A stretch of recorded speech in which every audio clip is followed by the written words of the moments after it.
Circle round for freedom, circle round for peace, for all of us in prison.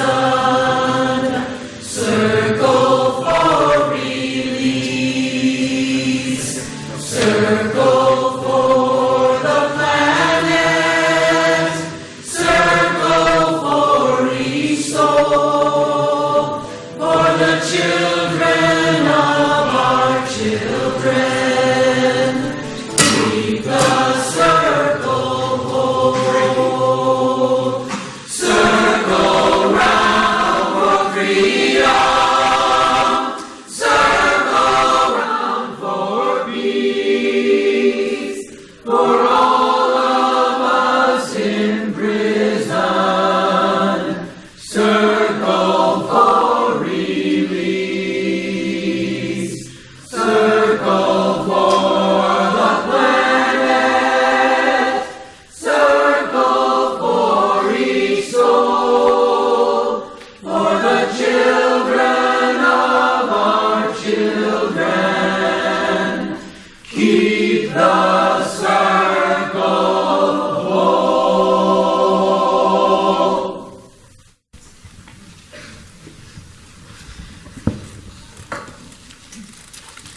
Welcome to our church on this foggy yet beautiful fall morning.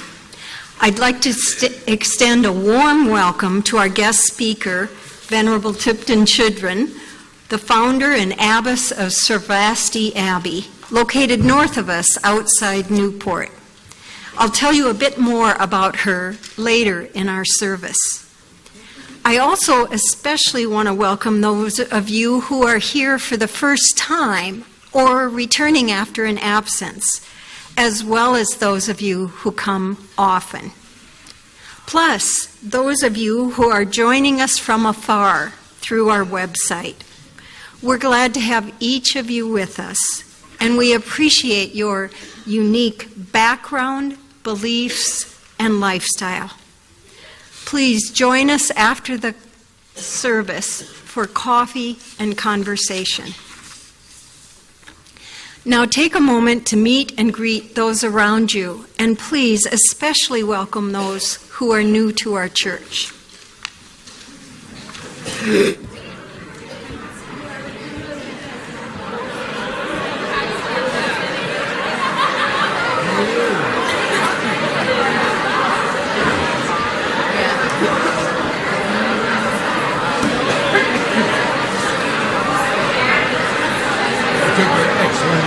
Yesterday, here at the coffee.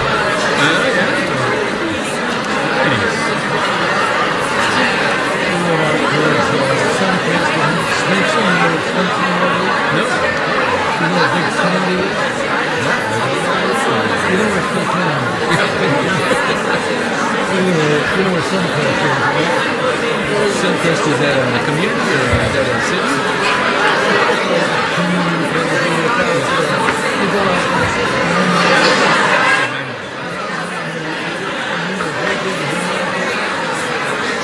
No, I haven't been out there.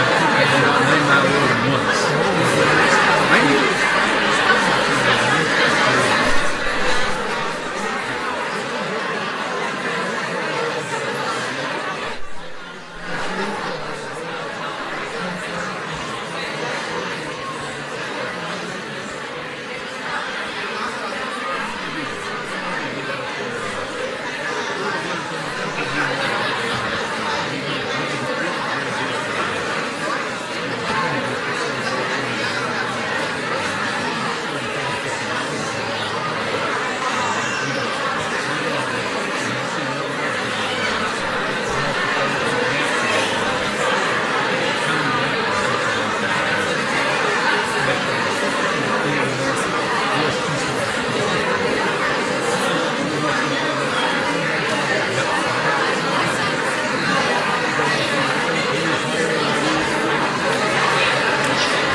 We now turn from the informal greeting of each other to the formal beginning of our service as we light our chalice, the symbol of Unitarian Universalism, the symbol of our unity and solidarity, of our openness and inclusion, of our community and individual uniqueness. May this small flame be an offering of warmth to those who are cold and alone, and a light to those in darkness. May it be a flame that ignites justice in our world, and a beacon of hope to those in need. And may it reflect at least a spark of truth wherever truth is lost, and cast a shadow of reasonable doubt where it has been found.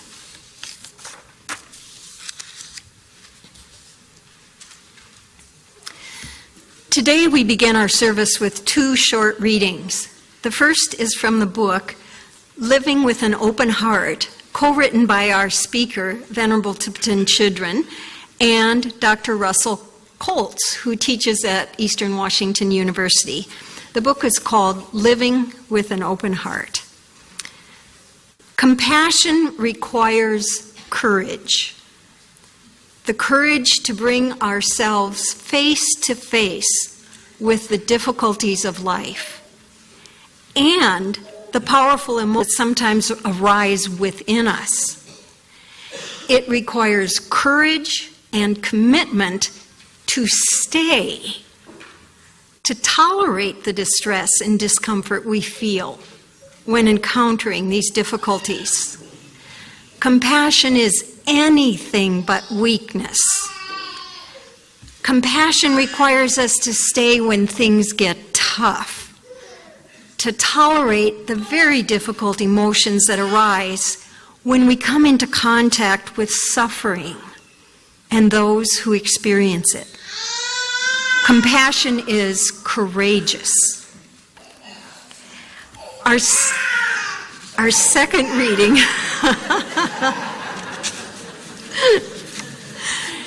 there we have a very compassionate mom.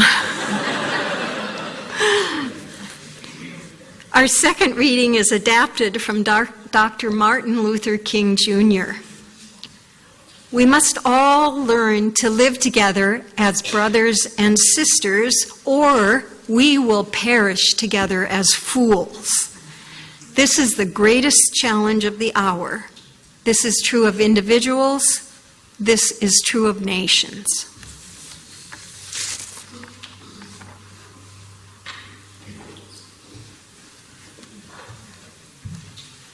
Our first hymn of the morning is number 170. We are a gentle, angry people. And you either can access the screen or the hymnal, which is the hardback hymnal. So please rise as you're willing and able.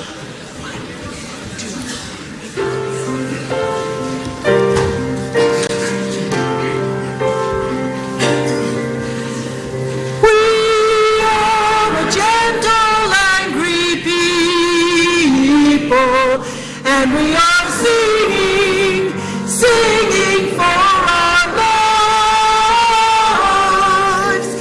We are a gentle, angry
singing for our lives. We are gay and straight together, and we are singing, singing for our lives. We are a gentle, loving people, and we are singing, singing for our lives. We are a gentle, loving people, and we are singing, singing for our lives.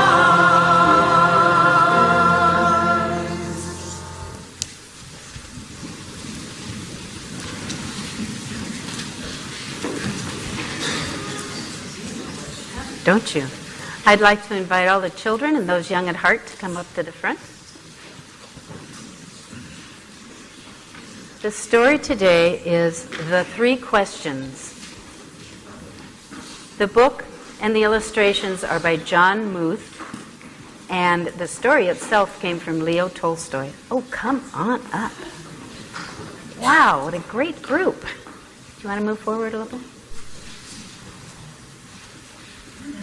Perfect. Thank you. There was once a boy named Nikolai who sometimes felt uncertain about the right way to act. I want to be a good person, he told his friends, but I don't always know the best way to do that. If only I could find the answers to my 3 questions, Nikolai continued, then I would always know what to do.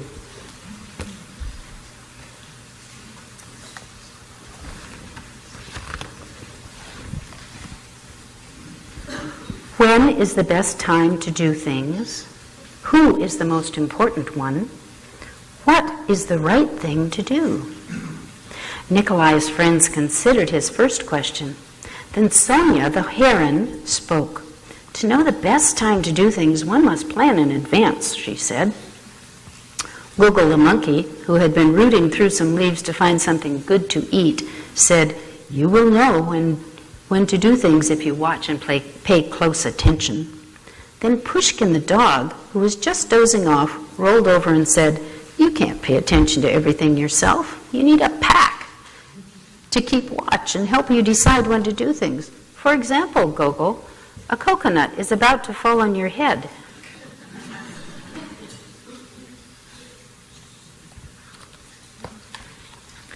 Nikolai thought for a moment, and then he asked his second question. Who is the most important one? Those who are closest to heaven, said Sonia, circling up to the sky. Those who know how to heal the sick, said Gogol, stroking his bruised noggin. Those who make the rules, growled Pushkin.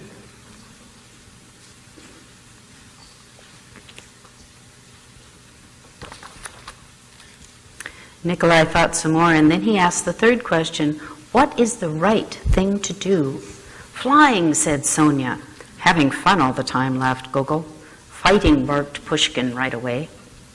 Then the boy thought for a long while. He loved his friends. He knew they were all trying their best to help him answer his questions, but their answers didn't seem quite right. Then an idea came to him. I know, he thought. I will ask Leo the turtle. He has lived a very long time. Surely he will know the answers to the questions I'm looking for.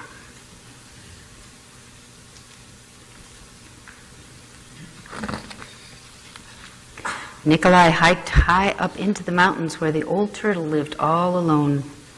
When Nikolai arrived, he found Leo digging a garden. The turtle was old and digging was hard for him. I have 3 questions and I came to ask your help, Nikolai said. When is the best time to do things? Who is the most important one? What is the right thing to do?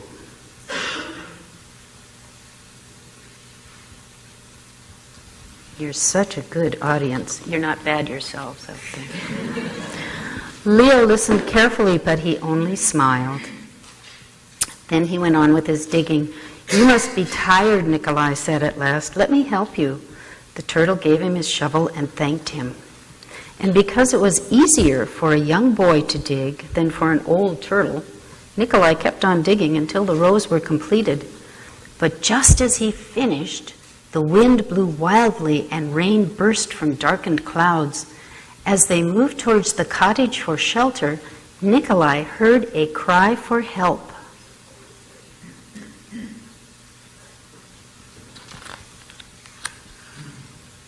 Running down the path, he found a panda whose leg had been injured by a fallen tree.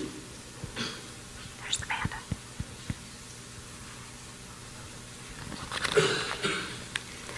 Carefully, Nikolai carried her into Leo's house and made a splint for her leg with a stick of bamboo.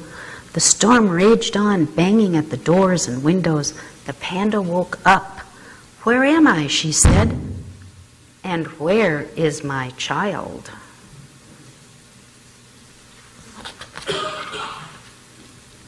The boy ran out of the cottage and down the path. The roar of the storm was deafening. Pushing against the howling wind and drenching rain, he ran farther into the forest. There he found the panda's child, cold and shivering on the ground.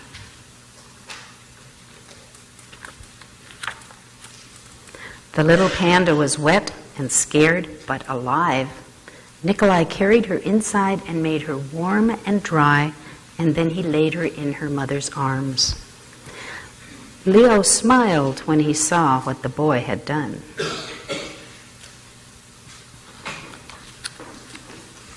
The next morning the sun was warm, birds sang, and all was well within the world. The panda's leg was healing nicely, and she thanked Nikolai for saving her and her baby from the storm. At that moment, Sonia, Gogol, and Pushkin arrived to make sure everyone was all right. Nikolai felt great peace within himself. He had wonderful friends, and he had saved the panda and her child, but he also felt disappointed. He still had not found the answer to his 3 questions. The old turtle looked at the boy. "But your questions have been answered," he said. "They have?" asked Nikolai.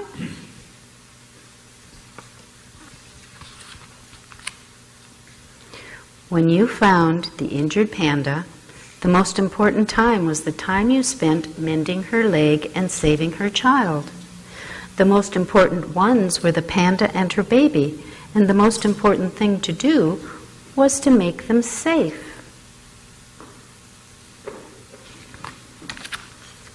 Remember then that there is only one important time, and that time is now. The most important one is always the one you are with. And the most important thing is to do good for the one who is standing at your side. For these, my dear boy, are the answers to what is most important in the world. And this is why we are here.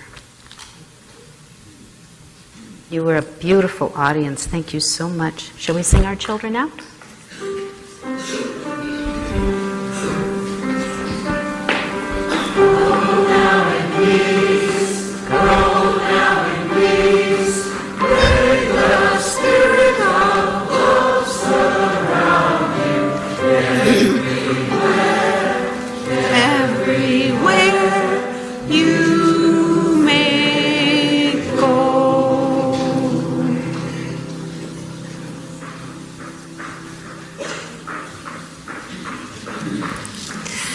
We will now gratefully give and receive this morning's offering, which sustains this community and our mission to the larger world. I know this rose will open. I know my fear will burn away. I know my soul will unfurl its wings. I know this rose will open. I know this rose will open.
The human voice together in harmony as you have gifted us this morning is just one of the most beautiful things. Thank you so much. Each time we gather as a congregation, there are always those who are with us in our minds and hearts and who we want to wrap in our love and care.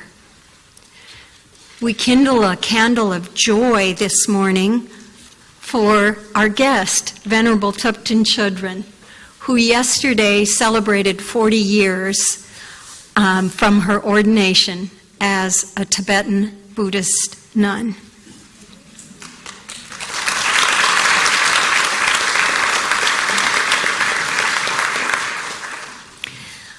We kindle another candle for those who are homeless, for as our weather turns cold, they are also suffering from the cold. Let us share a moment in silence, embracing those others who are here in our hearts this morning.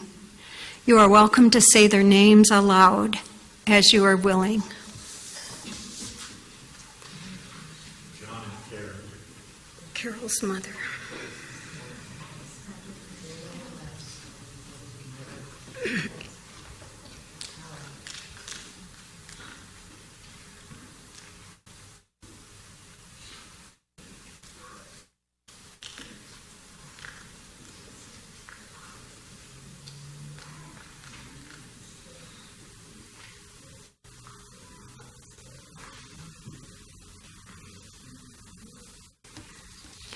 Those named aloud and those remembered in the silence we hold in our community of compassion.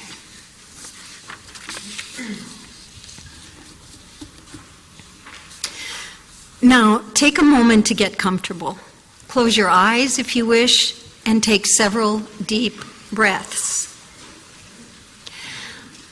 Our meditation this morning will be a bit different, more of a guided meditation, with my reading and then pausing several different times. This meditation is taken from the book Working with Anger by Venerable Thubten Chodron. A meditation on love. We begin by wishing ourselves to be well and happy. Not in a selfish way, but in a way that respects and cares for ourselves as one of many sentient beings.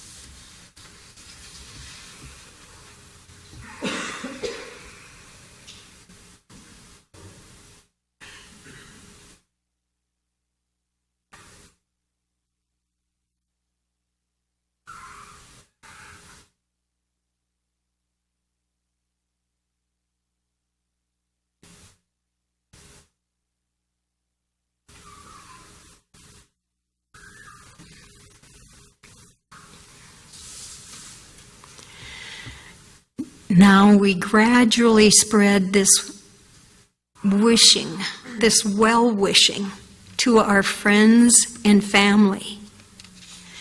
We think, feel, and imagine. May my friends and my family have happiness and its causes. May they be free from suffering and its causes.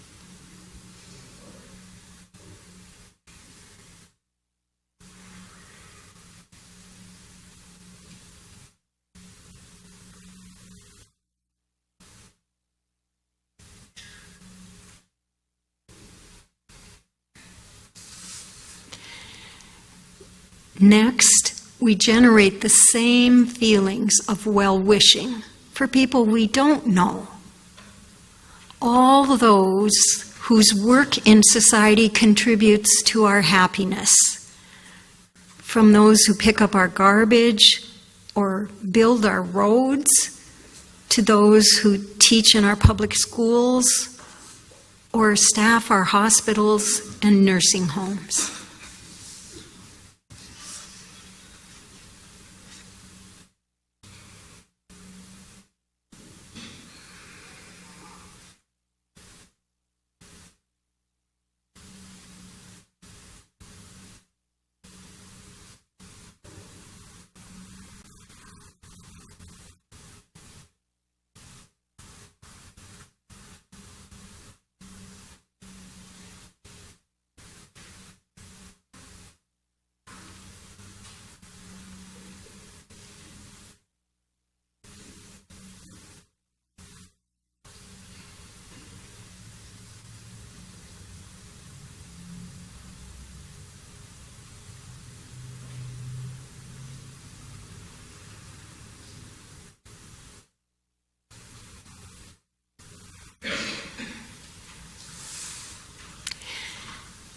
This next one is harder, perhaps very much harder.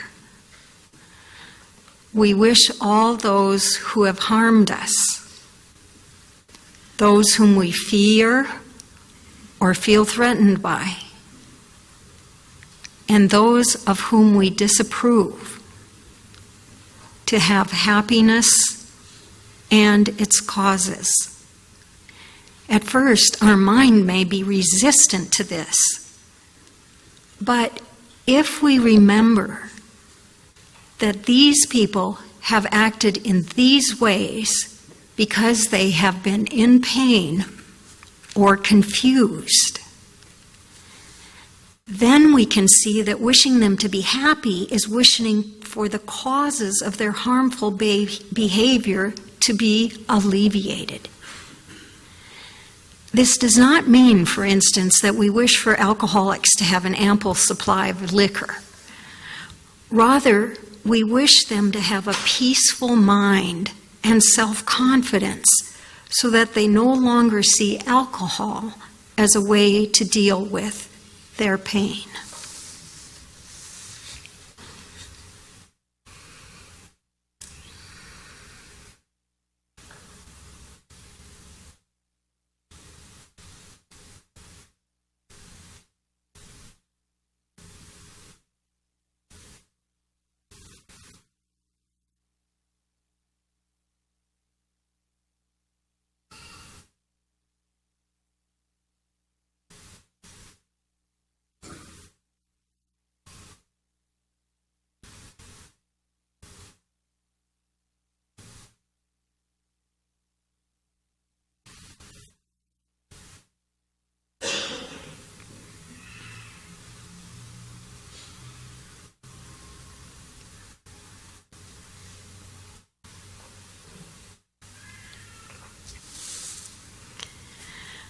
Finally, we spread this loving feeling to all sentient beings, including animals and insects.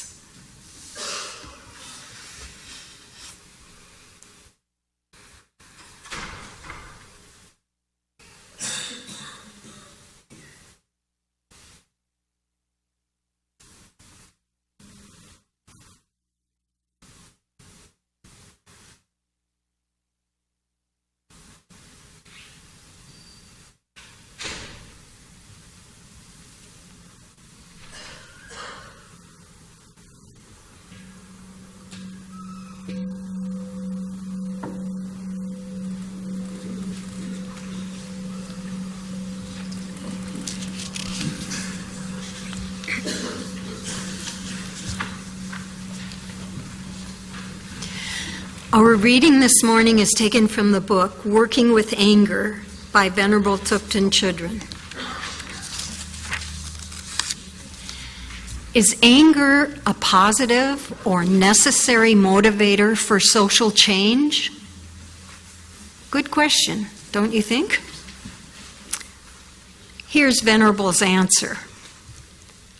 Although anger may energize us to prevent or correct social injustice, it cannot be counted as a positive motivator for social change because it renders our minds like the minds of those whom we oppose. As a student, I saw this quite clearly at a Vietnam War protest where another student picked up a stone and threw it at the ROTC building. Although I was not yet a Buddhist, I recoiled at this person's action. He had become just like the people against whom we were protesting. No matter what the cause, when we hate our oppressors or the oppressors, our mind becomes like theirs. Both they and we are angry. Both of us consider our position right and the other wrong. Both of us have a hard time listening to the needs and interests of the other party. Both of us think it is the other who should change. When we approach conflict with such self-righteous indignation, communication, cooperation, and the willingness to compromise break down. Is anger the only motivation that can energize us to correct harmful situations? According to Buddhism, it is not. Compassion, the wish for others to be free from difficulties and confusion, is not only a more powerful motivator, but also one that is more balanced, more realistic, and more effective than anger. Although we may initially react in anger to injustice, we can transform our attitude to a more compassionate one before we take action. We sometimes confuse compassion with passivity, sentimentality, or Pollyanna idealism. From the Buddhist perspective, it is none of these. Compassion is an attitude which realizes that others wish to be happy and to avoid difficulties is just as intense and worthy of respect as our own. Others may be confused and use harmful methods in their endeavor to be happy. That has to be remedied. In 1989, a journalist asked His Holiness the Dalai Lama, after the massive destruction the Chinese Communist government has wreaked on your country and your people, why aren't you angry? How can you tell the Tibetan people to have compassion for their oppressors? His Holiness responded, if I got angry, what good would it do? If I were angry, then I wouldn't be able to sleep at night or eat my meals peacefully. I'd get ulcers and my health would deteriorate. My anger couldn't change what has happened in the past or improve the future. So what use would it be? However, with compassion, we Tibetans can act to improve our situation.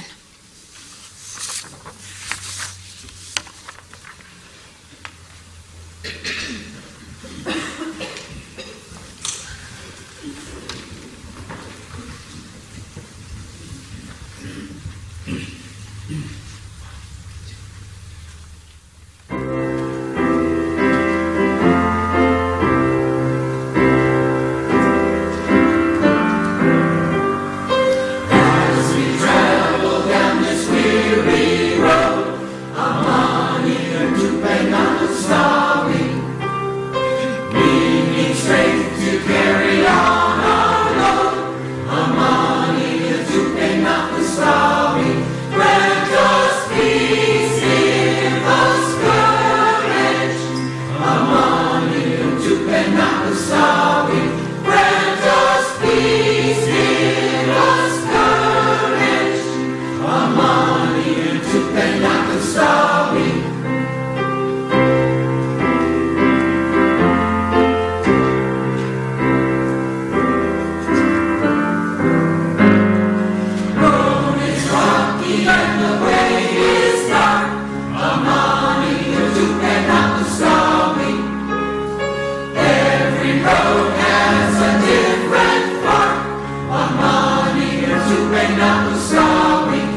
Venerable Thubten Chodron is an author, teacher, and the founder and abbess of Sravasti Abbey outside Newport, which is one of the first Tibetan Buddhist training monasteries for Western nuns and monks in the U.S. Ordained as a Tibetan Buddhist nun in 1977, she has studied extensively with His Holiness the Dalai Lama and other Tibetan teachers. Yesterday, I was privileged to be present at Sravasti Abbey as Venerable was celebrated for her 40 years as a nun and her 40 years as a force for compassion and justice in our world. And I'd like to share with you a little bit of the letter that our minister, Todd Eckloff, wrote to Venerable. On behalf of the entire membership at the Unitarian Universalist Church of Spokane, I wish to congratulate you on 40 years of making justice through compassion.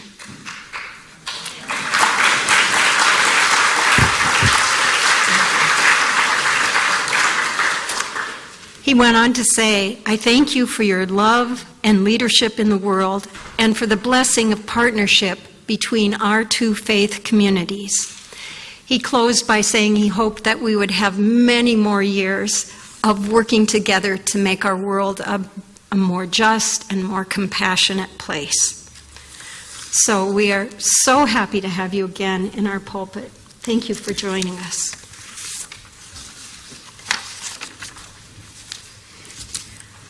So I was going to comment again on how wonderful it was to have the choir, and they all walked out. But it's the first time I've spoken here when we've had the choir, and it's wonderful. Yeah. And I also want to express some gratitude for Reverend Todd's letter.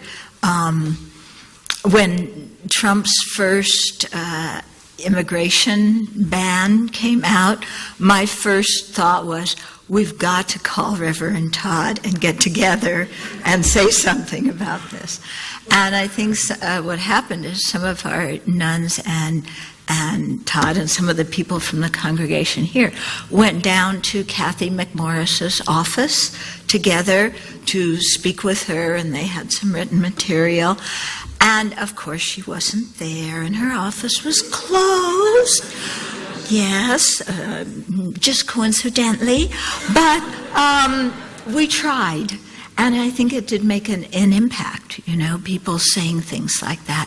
And so when he wrote in the letter about, continued relationship between our two congregations, yes, I'm all for that, because I've really respected what UU has done in terms of practicing what you believe and stepping out and working in society. It's quite wonderful. So, I wanted to start this with the same citation that I started the previous one, but I'll probably go in a different direction, because I'm supposed to be talking about finding hope in social action. Yeah. So we have a whole genre of teachings in Tibetan Buddhism called thought training teachings or mind training teachings, where we deliberately cultivate and train our mind to think in a certain way. Because if we just let random thoughts come, the way they are. Our mind's pretty chaotic. So we're really trying, especially when faced with difficult situations, to train our mind in a certain way of working with them and dealing with them. So the verse reads, when the environment and sentient beings are filled with negativities, transform these bad circumstances into the path to awakening. Okay, so it doesn't say when the environment and sentient beings are filled with negativities, vent your anger at them and tell them that they've got to do it differently. Yeah, that's not what the verse said. It says, transform the bad circumstances into the path to awakening. So this is a real challenge for us. And although we all want happiness, and no suffering, part of the situation of being alive and having the kind of bodies we do and the minds that we do is that pain and misery come unrequested. We work very hard to try and have happiness and to what I call line up all of our duckies. Remember when you were a kid and you had the little yellow plastic duckies and you want to line them all up in the bathtub and control everything so it comes out the way you want. So in our lives, we're always trying to line up our duckies and make everybody do what we want them to do and everything be orderly and predictable. And what are we living in? So things are not orderly and predictable, and we cannot control everything. In fact, the only thing we ever have any chance of controlling is our own thoughts, our own feelings, and sometimes, most of the time, in fact, we can't even manage those. So what this verse is telling us is, to affect social change, we have to get our own house in order. Like the story that she quoted from however many years ago that was when we protested the Vietnam War, when the person next to me threw the stone, and, it's like, we've got to clean up what's in here, otherwise we become exactly like the people that we're opposing, And I've always thought, you could have a conference of all the fundamentalists together in one place. Are the fundamentalist ISIS, the white racists, the fundamentalist vegetarians, the fundamentalist vegans, those are the ones, you're already vegetarian, and then they say, why aren't you vegan? So get all those people together, they all think alike. They all think alike. My cause is right, my cause is just, and you've got to change. It's just what their cause is and who they're blaming is different, but the way of thinking is exactly the same. So what this verse is saying is, that's not going to work. That's not going to work. We have to approach these things in a completely different way. And that's where compassion comes in, And as she said there, compassion is not for wimps. Okay? So if you're a wimp, forget it. People think, oh, compassion, you roll over on your tummy, you say, oh, yes, everything's right. My husband beat me last night. He beat me the night before. He's going to beat me tonight. It's all okay. I have so much compassion for him. No, that's not okay. And you don't stay in a situation like that. That's not compassion, that's stupidity. We have to discriminate between the two of them. But compassion means stepping out and seeing the whole global situation, which has so many, many, many factors. And we always like to pick one factor, which usually happens to be the other person, and make it all their responsibility. Although once in a while, when things go wrong, we pick out another, again, one factor, and blame everything, and that happens to be ourselves. So, we're really into this blaming mode, and I think blame is we need to eliminate the word, we need to eliminate the whole thing, because it's not an issue of blame. It's an issue of seeing the multiple factors at work and doing something about the factors that we have the capability of doing something about. Yeah. What we see in the news, is always, Mueller is going to release, he's going to indict somebody now. Yeah, in the whole Trump-Russia thing. And so what does Sarah say? Oh, it's the Dems who did it. Yeah. And it's like everybody's just blaming everybody else, but the world doesn't get better that way. Yeah. And this is the same in the world, and it's the same in our families. Yeah. Blaming your family member is not going to change anything. Yeah. So it all comes to opening ourselves. Yeah. And seeing that it's not one factor, it's many factors coming from many directions. Many things are going on here. Okay?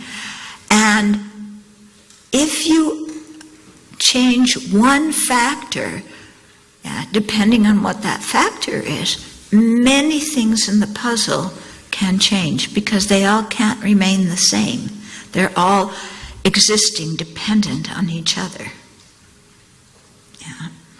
At the celebration yesterday, the Coeur d'Alene Dharma Friends did a little skit. Yeah.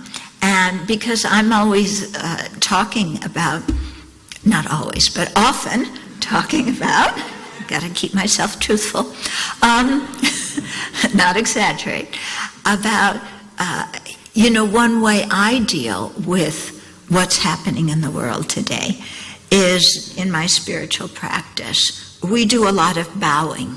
Yeah, we visualize the Buddhas and Bodhisattvas and different holy beings in front of us, and we bow.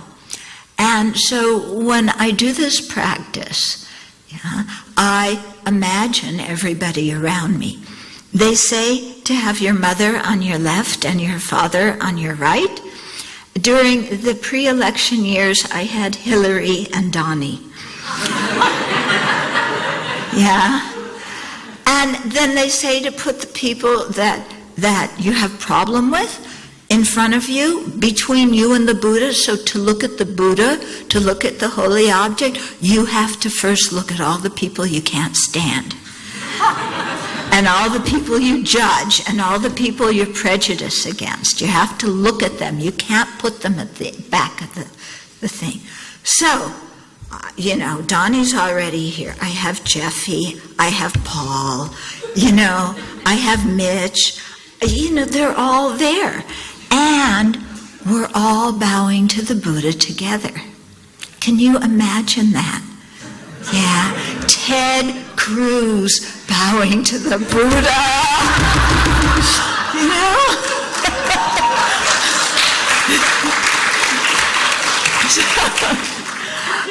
But this is how, you've got, they say if you can't imagine it, you can never make it happen. Yeah?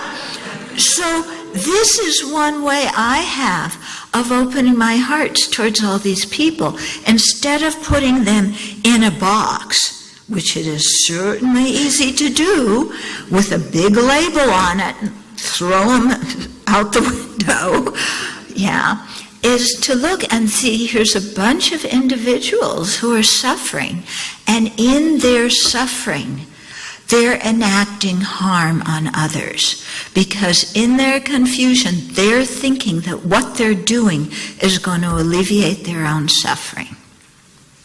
So whether these people are our U.S. Congress or are the people in the cabinet or our dear Prez, or whether they're the people who are down in Airway Heights, locked in the prison there, everybody is trying to be happy. And this is the same for us. We all want to be happy. We don't want suffering. We're all the same in that respect. Yeah. And open our hearts to that and see people in this way. And so when I do my bowing practice, and they're all bowing with me, it helps me think, wow, these people are not just, what I'm seeing or reading about in the news. They are whole individuals with many different sides of themselves. Yeah, and I've got to see the many different sides. And when they express their pain, I've got to have empathy for their pain. And instead of sitting there and going, you shouldn't be painful because you're wrong. You shouldn't think like that. Look, you should practice thought training like me. You have some bad conditions. Say to the white racist, you have some bad conditions. You practice thought training and change your mind. Yeah. You have compassion for everybody else. Yeah. That's really going to work well with them, isn't it? Yeah. They're going to go, yeah. Somebody in the break time between talks was asking me, how do you deal with these people? And I said, because she was saying, I want to sit down and explain all the logical reasons to them about why what they're saying and doing is wrong. And in this discussion we were having, I said, they're not interested in reasons. Yeah, they're not interested in reasoning. They're hurting inside. And they're needing something and they're wanting something that they probably don't even know themselves what they're actually needing and wanting. But the pain is coming out as anger and hatred. Because very often when we're in pain, we feel helpless. Nobody likes to feel helpless. What do we do when we feel helpless? We get angry and we blame, because that gives us a big surge in our adrenaline. And then we feel powerful. But it's a fake kind of power. It's totally fake. And these people are afraid. And they're miserable. And it's hard for us to see that because they're expressing an angry face. But of course, we come back to them with an angry face. So there's going to be a whole lot of communication, right? Wrong. Yeah. So we're going to have to really talk and dialogue and see what's going on. Yeah. What are they afraid of? Yeah. I have some ideas, but my ideas don't count. It's listening to them, what they're saying. And in the discussion I had in the break time, she was saying, so you just let them talk? Our role is to listen, so we just let them talk and listen. And I say, no, that's not it. Because what are they going to talk about? They're going to spew all their hate.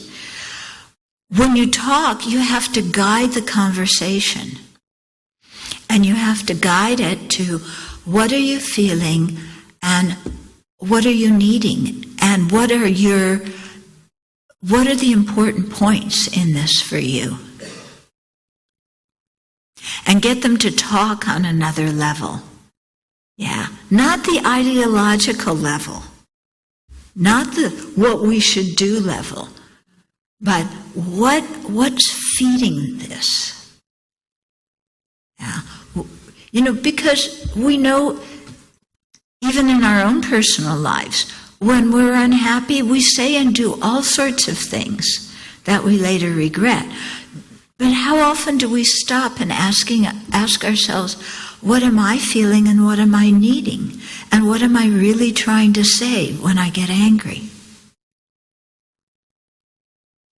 Yeah, what am I really trying to say with my anger?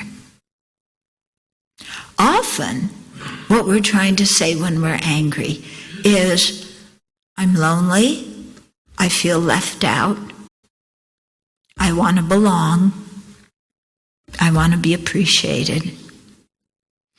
But we aren't in touch with ourselves, so that's not what we say. We say, how come you're doing this and you're wrong? It's on a personal level. That's what happened in Charlottesville. That's what's, happening with North Korea. And that way just doesn't work at all, So to be able to look beneath and what's really motivating somebody's actions and help them in our conversations to get in touch with that and to be able to verbalize it. And then to offer them some empathy. Because very often when we're in pain, just knowing somebody else understands us and empathizes with our pain, that already makes us more peaceful, doesn't it? Yeah. So the same way, if we can offer that to somebody else who's not peaceful, to offer some understanding. But understanding, it doesn't mean we agree. It means we understand. Those are two different things. Yeah. But I think that kind of way of having dialogue and really listening to what's going on with others and listening to ourselves. Yeah. Why do we get so upset? Yeah. What is it that we're valuing? Like when you listen to Sarah speak, and it's like, huh? Or you read Donnie's latest tweets. What's this guy saying? And to think, what is really what's motivating them? But why do I get so upset by it?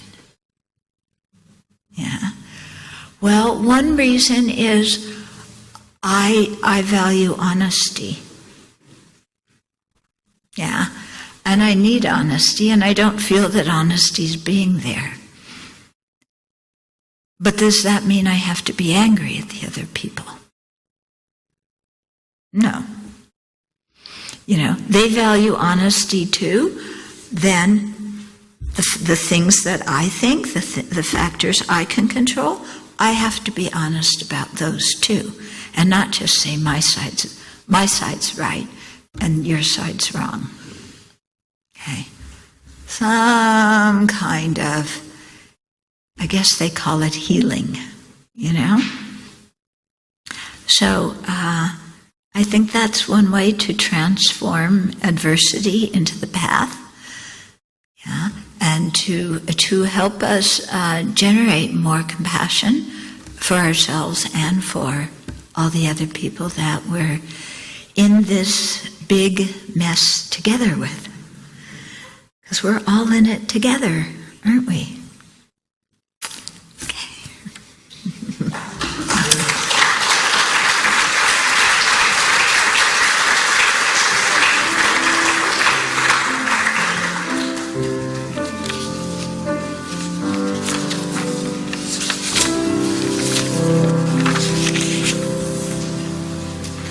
Please rise as you're willing and able to sing our closing hymn of the day. It's number 121, We'll Build the Land, and you can access either the screen or your hardback hymnal, 121. Wrong.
For those of you who would like to hear more or learn more about what you've heard this morning, I want to remind you that every Monday night in our chapel from 6:30 to 8 is a Tibetan Buddhist meditation class taught by nuns from Sravasti Abbey.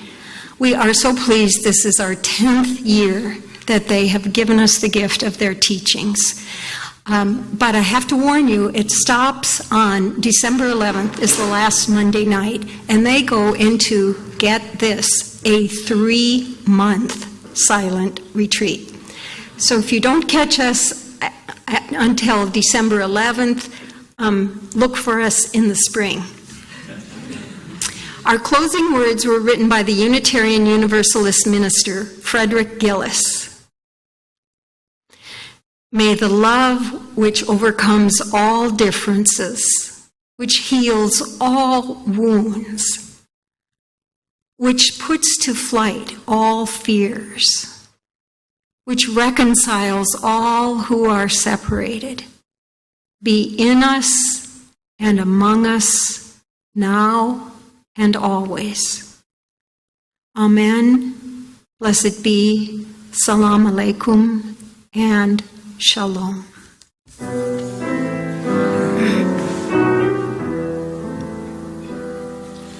Shalom.